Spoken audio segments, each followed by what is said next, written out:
ముఖ్యమంత్రిగా ప్రమాణ స్వీకారం చేస్తారని భావించాం.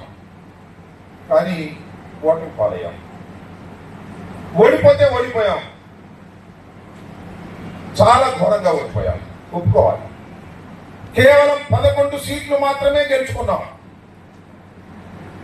164 సీట్లు వారు గెలుచుకున్నారు.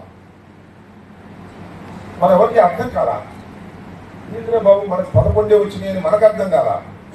మనకు అర్థం కాకపోతే అర్థం కాపోయింది. వాళ్ళకు 164 సీట్లు వాళ్ళకి ఎందుకు వచ్చాయో వాళ్ళకే అర్థం కాదు. అంటే ఏం జరిగింది? ఇద్దరు ముగ్గురు కలవడంతో బలం పెరిగిందా, లేక మనకు తెలియని వ్యతిరేకత ఏమైనా ఉన్నదా, లేక ఏదైనా మాయ జరిగిందా అనేటువంటి అనుమానాలు కోకొల్లలుగా మన మనసులో ఉన్నాయి. ఏది ఏమైనా ఓటమి పాలయ్యాం.